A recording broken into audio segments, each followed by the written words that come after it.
This is the Killer Innovations Podcast with Phil McKinney. Keep in mind that the information and opinions expressed in this podcast are Phil's, and Phil's alone, and they don't necessarily reflect those of his past, current, or future employers.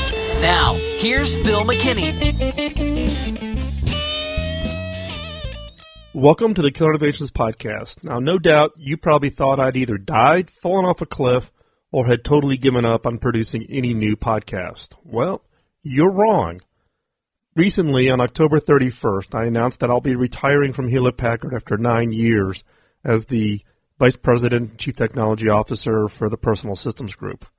Now, I'll produce a podcast sometime after December 31st, which is my last day at HP, giving you more details about what I'm doing in the future. But one of the outcomes of this is to free up more time so that I can actually do more things like the podcast. So, what is today's podcast on? One of the common emails I get is asking about what are the unique skill sets needed for innovation leadership. So we all kind of, I think, have a good recollection or a good set of lists in our head about what are good leadership skills. But what are the unique ones that you need in order to be a true innovation leadership capabilities? What are the skills you need to have? So first off, let's kind of put together a list of what I think some of the skills are for just good general leadership. And this applies across all organizations, whether you're a small organization, you're a large organization. These leadership skills apply across the board. Those include, number one for me, integrity. You need to be able to trust the people you're working with. You need to be able to trust them with being able to complete tasks, look out for the best interest of the team, the best interest for the overall organization. Integrity is number one for me. Next is anybody providing a leadership role needs to be able to put together the vision and strategy. Team members are looking to the leaders to be able to communicate what that vision and strategy is. So you need to have that mindset, your ability to constantly look at longer range, beyond where the team members are currently operating at, and then being able to roll that back in so they can see where the path you're going is headed. So therefore they can get into that support role. They can get excited about that, following you as a leader, that there's a direction, there's a vision behind what it is they're doing. Third, communication. And for me, for some reason, communication is one of those skills that is just very hard to find. I come across a lot of people who have absolutely phenomenal technical skills, phenomenal skills around being able to design and write code or create products. Where they suffer and their career suffers significantly is their lack of communication skills, their ability to tell the story, make the pitch, share and convince others to join their dream. So communication skills becomes critical. Next is relationships. If you're going to be a leader, you need to be a relationship person. You need to be able to interact and build relationships and truly have concern and interest in other people's lives. What is it that motivates them? What is it that makes them tick? What is it that potentially is distracting them outside of the work world? And how could you help to get them so that their head is focused, their head is in the game every day? Next is persuasion. You got a vision. You got a dream. As a leader, you got to persuade people to leave what they're doing now and hitch their wagon to you, following you and being able to achieve your vision. You've got to have that skill of persuasion. You've got to be able to draw them to you and be able to convince them that what you've got for them is better than what they've got currently going on. Next is adaptability and flexibility.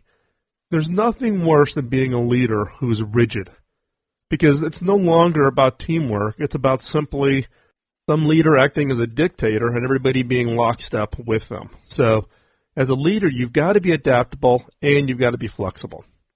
Next is teamwork. Do you and can you really operate as a leader of a team? Can you stitch together and put together the right team? Now, here's the key when putting together the team, at least from my perspective, is you do not want everybody in the team to be just like you. You need diversity. You need diversity of opinions. You need diversities of backgrounds. You need diversity of capabilities. You need a wide diversity, and the wider the diversity I found, the better the team and the better the output. Now, if you're going to be a leader, the next one is you need to be able to coach and develop your team.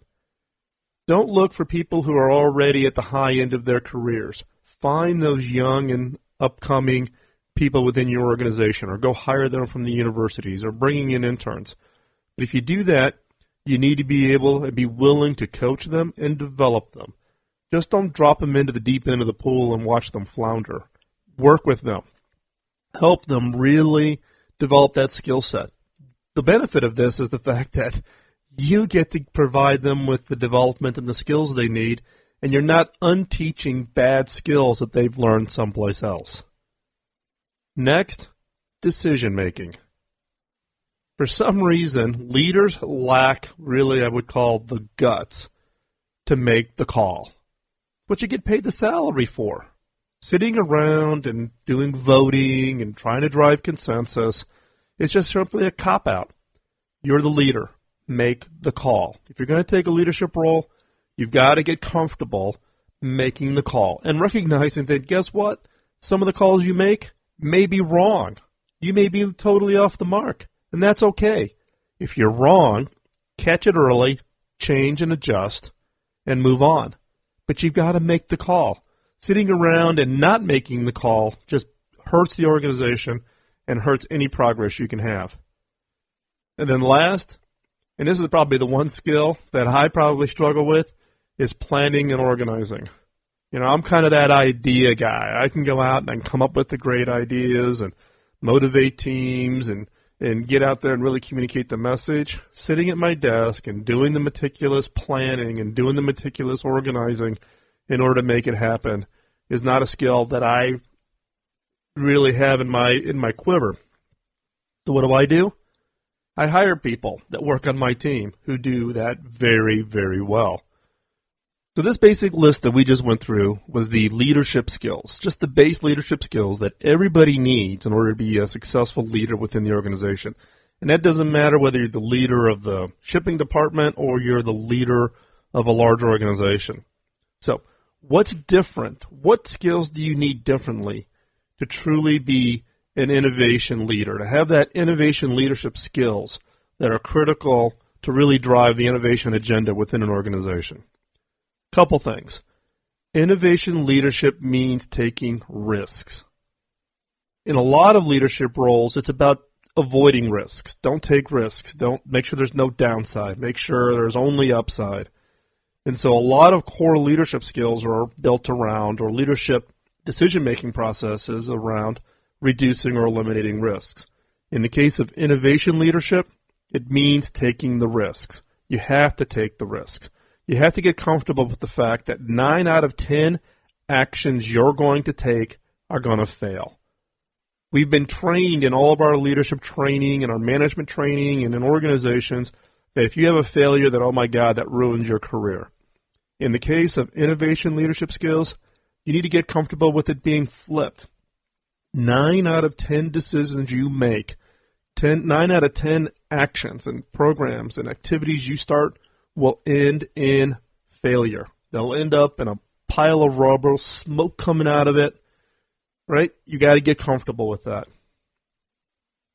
The other is, if you're in providing an innovation leadership role, is you need to keep looking for new opportunities and threats.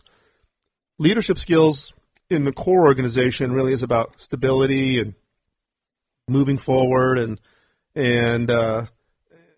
just kind of staying within your bubble. In the case of innovation, you're constantly head up, you're looking out across the horizon, and you're looking for those new opportunities. You're also looking for threats, not threats to your programs, threats to your organization, threats to your industry, threats to your geography, anything that has a potential, one, to be a significant impact to your organization, but also those threats become opportunities, things that you can then innovate around in order to get a new leadership position for your organization.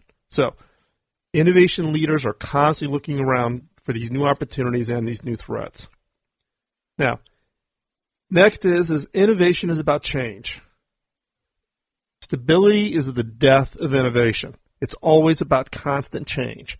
There's constant change in the new things you're doing. There's constant change that your competitors are doing. It's about change. Innovation leadership is about fostering a culture where change is expected. It's not a surprise, right? Now, you notice I didn't say that it's stress-free. Change is always stressful in an organization. Change is stressful for the individuals that are impacted. But set that expectation in the culture that change is expected, that it will come, and that we will react to it. Innovation, just core to its just very nature, is about change. Now, the next one that I want to share with you is one that kind of goes a little bit counter to the list we just went through before, where we went through all the different leadership skills. Now, this one, don't rest on the traditional management and leadership techniques, right?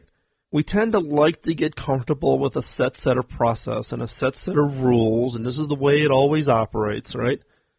In the case of innovation, every situation is different, right? If you're innovating, you're creating something new, and by nature, then you have to create everything around it as new, whether that be processes or techniques. You have to go invent everything around it. And once you get that one program done and you go off and do the next program, guess what? You're doing it again. This includes management and leadership techniques.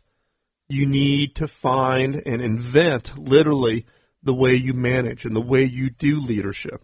You can't sit back and just use the textbook methods. I've just found that those don't work.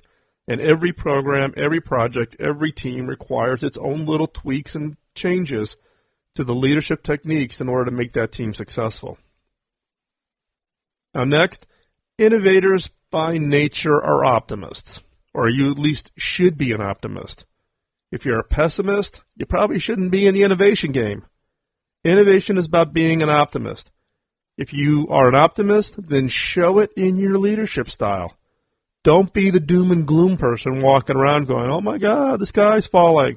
You need to be the motivator. You need to be the optimist. You need to convince and convey both to the team members and to the executive leadership team an optimistic view of the future, where things are going, where things are going to go.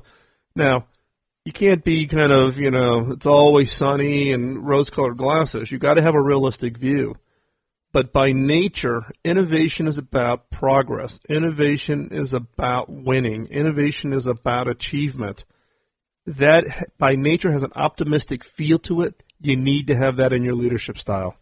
And if you work for somebody that is supposed to be the innovation leader and they're a pessimist, good luck. Now, last but not least is innovators cut through the crap. There's a lot of fluff, there's a lot of BS that goes around in every organization and in every industry. Innovators, you need to be able to look and cut through the crap and get to the real core. One of the keys here is you've got to be willing to step in and stop the corporate game playing. The passive aggressive, the little, turf battle issues that come up within an organization or even within teams. Innovators is about making progress. If you're spending your time doing the internal BS stuff, you're not achieving what's ultimately going to have the impact on the organization. You need to be able to yell BS, raise your hand, stop it, kill it, move on.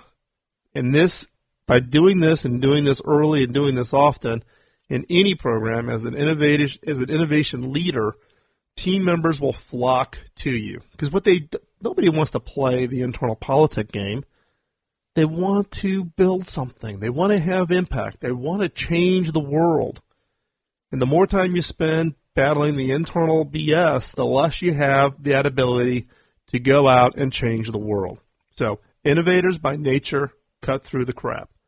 So I'm going to go through this and summarize it really quick for you. So again, these are the skill sets that are specific to being an innovation leader. 1, innovation leadership means taking risks.